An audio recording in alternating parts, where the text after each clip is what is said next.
So Apple just announced iOS 18 and all the new software for Apple devices coming later this year. As usual, many new features are introduced for iOS 18, but not all of them are useful.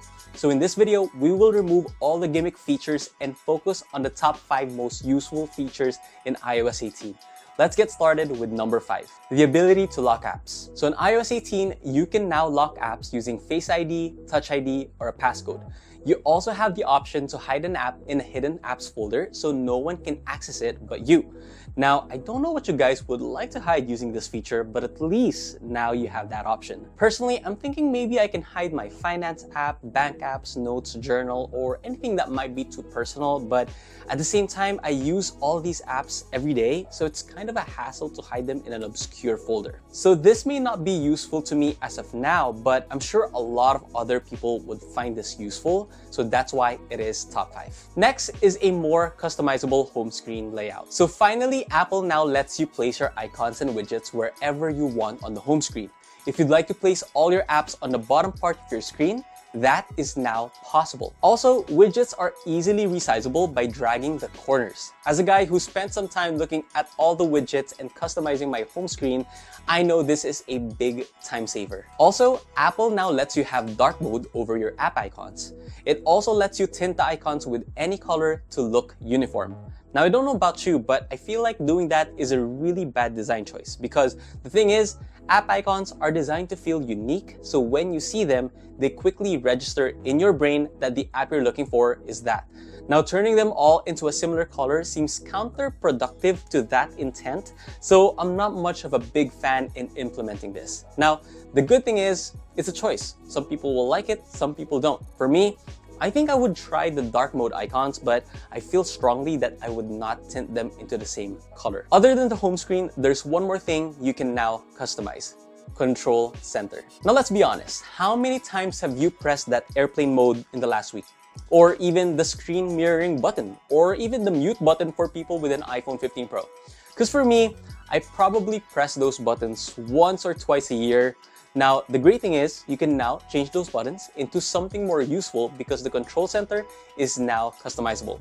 So just like the home screen, the buttons are easily customizable as you can change them, resize them, and drag them to another page. And yes, you can now have multiple pages on your Control Center. Now, for me who tries to build a smart home, this is extremely useful since I can put certain lights and automation exactly where I want them in the Control Center. And not only that, you can also change the 2 lock screen buttons to something more useful than a flashlight or a camera. Also, if you're wondering what case I have here, this is a PITAKA aramid fiber case. If you'd like to check them out, I have their links in the description, and I have just received news that PITAKA is now coming to select Switch stores, starting with their iPad accessories. I will list the stores in the description, so please check it out. Next, we have top 2, RCS support. In my opinion, this new feature is kind of a big deal. So RCS stands for Rich Communication Services.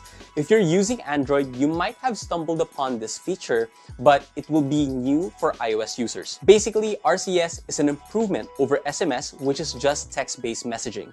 Now with RCS, you can now text Android users as if they are on iMessage because you can now send full-size images and videos and get delivery and read receipts. Now, of course, this is assuming the user you are texting is using an RCS messaging app, but if they are, it would be incredible. Now, I have tried RCS on my S24 Ultra, texting my mom, sending her images and videos to her phone number, and it's actually quite a great experience, so I'm really happy this is coming to iOS. Now, it is important to note that it would be like iMessage, but they would still be on a green bubble, so don't bet on getting blue bubbles if you have this. Lastly, we have the top one: Apple Intelligence. So Apple Intelligence is Apple's implementation of AI throughout the whole operating system, but it's more like a personal intelligence system since it has access to a lot of personal information from your phone, such as your messages, photos, email, contacts, and more. So when you ask Siri to show you pictures of your last Hong Kong trip, it will be able to do so since it has access to your photo information. A great improvement that AI has brought to the iPhone is Siri's better understanding of natural language. So right now, when you speak to Siri, you have to be precise in your command. But that's not really how humans talk, because sometimes mid-sentence you make a mistake or you change your mind. Now, Siri can handle that because of Apple Intelligence. For example, if you say, Siri, set an alarm for, set a timer for 10 minutes. Actually, make that 5.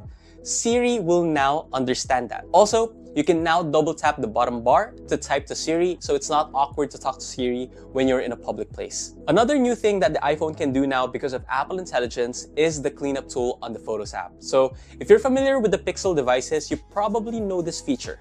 It's when you have, let's say, another person in the background that you want to delete. Now your iPhone can delete that person and fill in what was deleted. So for example, let's say I have this frame now. I want to delete this light right here. With Apple Intelligence on the Photos app, I can clean up this, like circle it, and it's gone. And it's gonna fill in what was missing right there. So my mom has a Pixel phone and I'm super jealous of this feature. So good thing it is now coming to iOS 18. Another great tool is the addition of AI proofreading. Now, you can highlight a paragraph or your whole email and ask Apple Intelligence to proofread your work. Now, you no longer need Grammarly to do proofreading since Apple has it built in. Another great feature that AI has brought to iOS is the live recording and transcription of calls or recordings. After a recording has been made, Apple Intelligence can create a summary of the most important things in it. Now, of course, this will only work in English as of now. So if you're speaking in Tagalog over a phone call and want to record and transcribe, that's not going to be possible as of now. Next feature, and this is something that non-techie people will love, asking Siri how to do things. Like, for example, you don't know how to screen record on your iPhone. Now you can just ask Siri and it will show you detailed instructions on how to do so. I think that's an amazing feature and hopefully something that a lot of people can rely on. Lastly, Apple Intelligence is also integrated with the latest ChatGPT, GPT-4o. This is mainly for generative text like composing a message from a prompt or asking for a recipe for a certain dish. The great part here is that you no longer need to go to another app to access ChatGPT since it's now built into Apple Intelligence. So those are all the great things about Apple Intelligence that I think will be super useful to people. There's a lot more, especially the generative images, but I don't think people would be using those, so I skipped over them. Now here's some bad news though on AI. It will only be available on the iPhone 15 Pro and 15 Pro Max, as well as any iPad or Mac with an M1 chip or later. So yes, most likely, if you don't have the latest devices, you would be needing to upgrade to get all those new features. Now, there's a bit more features from the keynote that I'd like to highlight that are not a part of iOS 18, so I'll just list them down here. So one, we now have a dedicated passwords app. So finally, you won't have to dig into settings to access your passwords. It's now a separate app. Number two, hands-free Siri interactions. If you have an AirPods Pro 2, you can now nod, or shake your head to respond to Siri. So if you get a call, you can now just nod to accept or shake your head to decline. Really cool feature, but it will only work if you have the AirPods Pro Gen 2. Next is Math Notes. This one is a really cool feature, especially for students. Using handwriting or with the Apple Pencil, you can now write formulas and your iPad will automatically calculate once you put an equal sign. Apple is really cementing the iPad as a student's ultimate tool, and this just proves it once again. Next, on macOS, you can now open an app called iPhone Mirroring, and it will open your iPhone as an app on your Mac. So when your iPhone is not nearby, you can just open iPhone Mirroring and fully control your iPhone right from your Mac. The great thing about it is your iPhone will stay fully locked so no one can access it or see what you are doing. I can see myself using this a lot, so this is an amazing feature. And finally, on macOS, we now have window tiling. So similar to Windows, you can now drag a window to the side or to the top, and it will automatically adjust to fill in that side.